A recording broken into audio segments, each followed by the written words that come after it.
Alistair Helm on Geo-location. Alistair Helm from realestate.co.nz. I'll get started because I know we're conscious of time. What I wanted to talk about tonight was the location context of social, and our role in it is obviously from the point of view of real estate. It's naturally an industry which is very location-centric. Every property is physically located somewhere in this country, anywhere around the world. And for us, the adoption of location has really been really accelerated very quickly over the last year since we launched our mobile app. And that was an iPhone-based app which we launched. And we've got slides here. I do like that. Beautiful. Thank you very much. We launched the app last November. I'm delighted to say it's been incredibly successful as a consumer app. Widely used, 39,000 downloads, around 2,000 people a day using the app to find property. And that in itself is not surprising, because what better way to find property than to stand outside a cafe or a place and see what's around you. And that's really what the heart of the application started with. But I'm very conscious tonight to move it beyond the just how do you find information around you that's valuable. How do you interact is the point of tonight's discussion and conversations. And I wanted to highlight one component of our app which is in a way in development, because it's not used that much, and we put it there because we like the idea of it as much as anything, which is you can use the app and capture your own information about a property you visit as an open home. So the idea there is to try and allow the user to create user-generated content. It's somewhat inflammatory because the industry hates it. They're very suspicious of people taking photographs in properties, but the reality is you all want to capture a sense of what the property looks like, and so the app has that capability, and that's the first generation of what we're looking at to make the whole process of looking for homes and rental properties and everything like that is a bit more social. The next stage of it is the ability to synchronize the content on your phone with the website so that you can store a property, you can store the images, and then from there you can share them, and you can take them into the broader social gamuts of Facebook, even Twitter, and other areas. And we will allow people to interact with the content of their own user-generated content about property. So we're seeing this as an emerging trend. We wanted, first of all, to get the property information out there, and then to build the user-generated content, which is really, I suppose, second development. I've lost all my nice headings. Mike didn't transfer across from Pino. Never mind. Wanted to kind of share where I think things will end up or develop in terms of social geo-mobile. And for that, I have to go overseas because there are great companies who are doing some smart stuff. This is an example of augmented reality, which I guess is an emergent component of geo-property and geolocation. It's not totally social, but it is about the ability to augment reality of information about a property when you're standing outside. Has great context, for example, for apartments or commercial property, where you can see the tenants or the owners of multi-level buildings. And the weakness in this country is the applications just don't seem to be rich enough in data sets, or the locational components are not strong enough to give you the ability to know where you are and to see that information layer. Certainly the data sets are available, but they're not easily accessible, and that location pinpointing is a degree of an issue.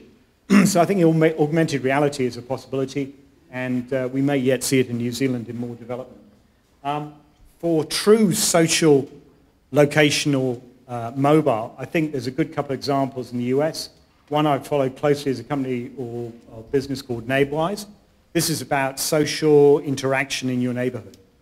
Startup company started 3 years ago at a conference I was at then in the States. What they do is they create this environment of shared information around the community in which you live.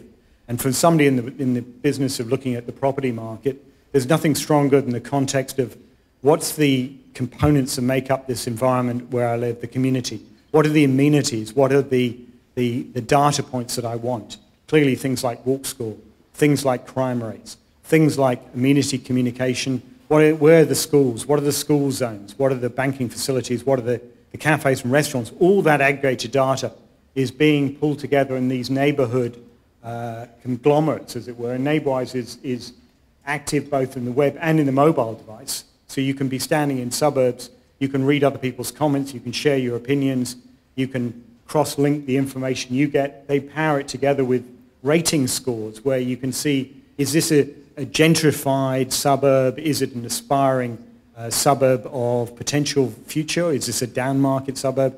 Is this a great transport hub, an area that's great for tourism opportunities? So there's a great kind of dynamic to it to capture local information, to get that social communication. And through the mobile device, you've got much more contextual logic of people checking out areas, being in that area, and seeing what's around them, and then hearing the views of those around you. The other example I just wanted to quote is one that has been around about the same time, started by a pair of brothers in Australia called Street Advisor. It doesn't take much logic to work out that it's a mimic of TripAdvisor. And simply put, it is a way for the social interaction around streets. Because if you harbour down from the classic, where do I want to live in a town or city, down to where do I want to live in the city, and then the reality is, what's this street like? And that subset of data, that real drill down granularity is becoming so important. And it's fascinating the degree with which the uptake has developed. It's highly active in the US. It's operating in the Australian market as a partnership with the leading real estate site there, and we're working with them to bring it to New Zealand to complement the kind of data information we want to capture on the context of property. Because it's fascinating to know that a property is for sale, but what's more important is, what's it like to live in the area? Where is this in context to things that I'm interested in, places I want to go, places I work, or schools that I operate in? So Street Advisor, I think, is a good example. Again, mobile application powered as well. So you're always accessible, finding out what's around you in the close proximity of where you stand on any particular day. I thought I'd finish with a little sort of anecdote, because this story resonates with me, although it's told to me 3 years ago at a conference, even before the mobile component of it had occurred. But it was shared by a guy who was working in a leading online real estate company in the US. And he was in his 20s, and he was referring to the experience of renting a condo and how his generation, unlike his parents' generation, were completely open in the shared experience of looking for a property to rent. That they were really powered by the idea of sharing the information about where is a good place to live, not just in terms of what we think of from a suburb point of view, but think about it in the higher population densities that you get in other parts of the world.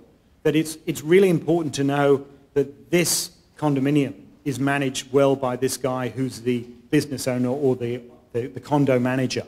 That the third floor has great views looking this way. The fourth floor needs to be refurbished. Sounds a bit like hotels, but it is about sharing the information. And if you then link that into the kind of geolocational, you see the context of being able to, in the palm of your hand, capture really vital information as you tour around an area to see what's available, what's on the market, what do other people think about this property, how can I learn from people who've lived there.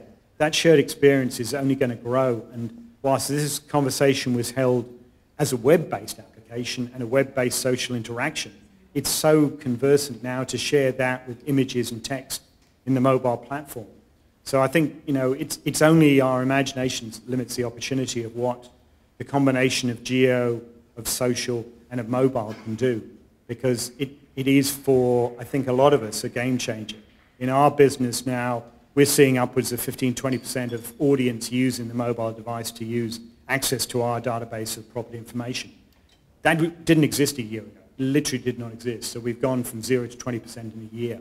And in the US, 40% of weekend traffic to real estate listings comes on the mobile app. So it's only a question of time before people recognize the value of it. So, some observations and thoughts. Thank you for